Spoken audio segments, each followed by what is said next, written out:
absolutely fantastic. Would you like your next guest? Yeah! Okay, I shall oblige. What can I tell you about our next guest? Well, you'll recognise him best as the nasty, evil villain in the old James Bond films. So would you please give a huge welcome for the fantastic Blofeld!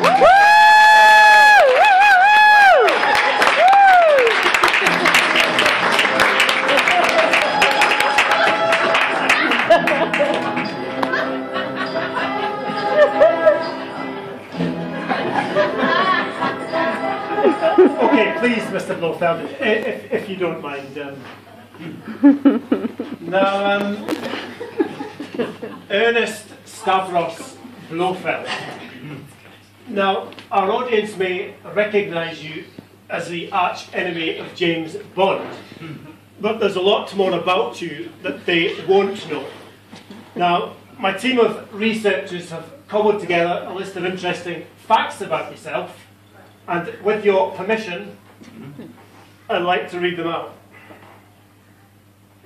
So, multi-billionaire, crime world supervillain, shark and piranha owner, fluent in 32 languages, including Dundonian, Blue Peter Gold badge winner, not many of those around, champion Persian cat breeder,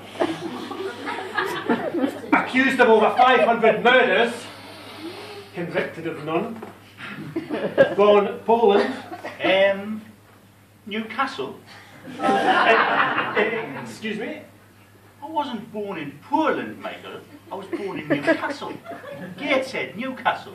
It's Sir Michael. What, you mean none of this is true? No. It's all true. Just not the bit about Poland.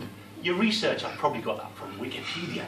I wouldn't believe anything you read on Wikipedia. Right, I'll have that researcher taken out and shot. I was just thinking that. Jaws, odd job, get your guns. No, please, Mr. Blofeld, it was just a figure of speech. All right, aye, see if I do that. So, please, continue. I wasn't born in Poland, I was brought up in Gateshead, Newcastle. Why am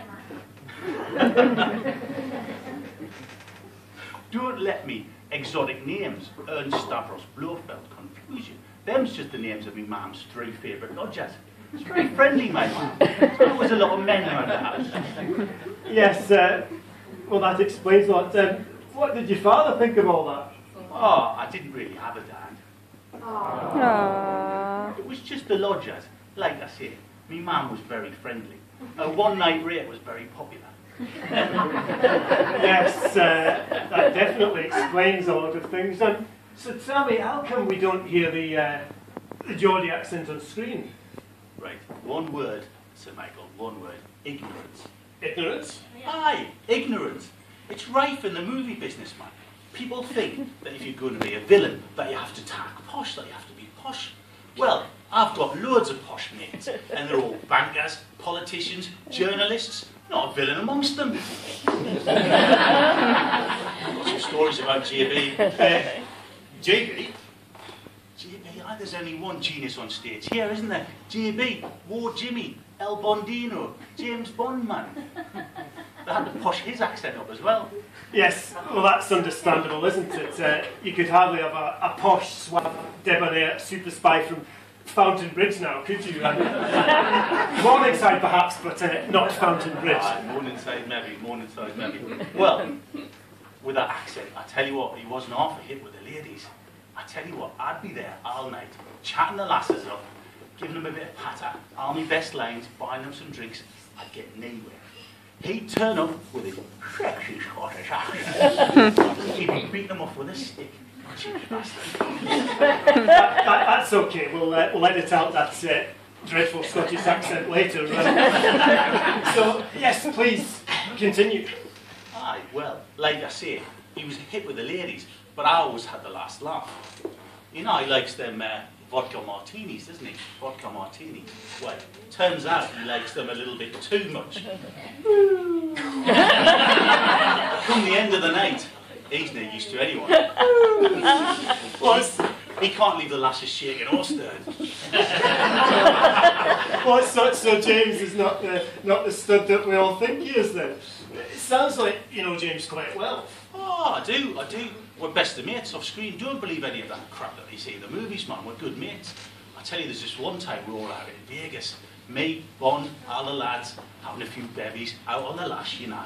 Anyway, as usual, he has a few too many. He only goes and marries this lass that he's met that night. He married a stripper he met that night. Oh, next morning he was mortified. He comes to me, he says, Blofeld, can you sort it out for us? So I did. James Bond asked you to murder his wife, and you did. Well, I mean, he couldn't do it, could he? Not while he's working for the government. I mean, if you asked me, I was doing her a favour. I mean, would you want to be married to a misogynistic, murderous bastard with erectile problems? I was doing her a favour. Well, that kind of information is incredible, and it's a result of my incisive interview technique that makes me the greatest chat show host around. And I believe you've got some more bombshell news for us. I have. Are you ready for it? I've decided to retire as a supervillain. Why are you retiring? Well, to be honest with you, no one takes us seriously anymore after them Austin Powers movies. I mean, $1 million? What's all that about? Midget loving twat. Yes, so I guess the world can rest easy. Well, I wouldn't say that. I've got Alex Salmon taking over from us. Evil bastard. Yes, yes, I suppose so. So, tell me, what are you going to do with yourself once you've retired? Well, Michael, I was thinking of taking a leaf out of your book.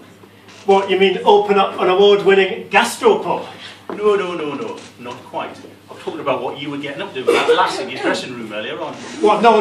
I was doing my vocal exercises. It sounds like it was her doing the vocal exercise. No. Come on, it's just me and you, man to man. You can tell me it's just me and you, these few people in the audience, few people at home. A few people at home? How dare you? This show has better ratings than Homes Under the Hammer, Loose Women, and the Jeremy Kyle Show combined.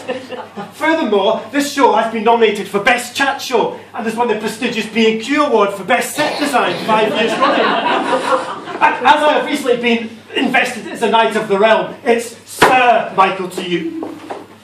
All right, calm down. Can I at least promote my latest book? What's... Yeah, right, yes, okay. The producer says we're contractually obliged to give you 30 seconds. Well, 30 seconds was enough for you earlier on in the session. So, anyway, I've got a new book out. It's a cookery book, but with a twist, because this time you're cooking meals for your pets. It's $2.99 available in all good bookstores, and it's called Feed Me Pussy. Right, get off, you baldy has-been!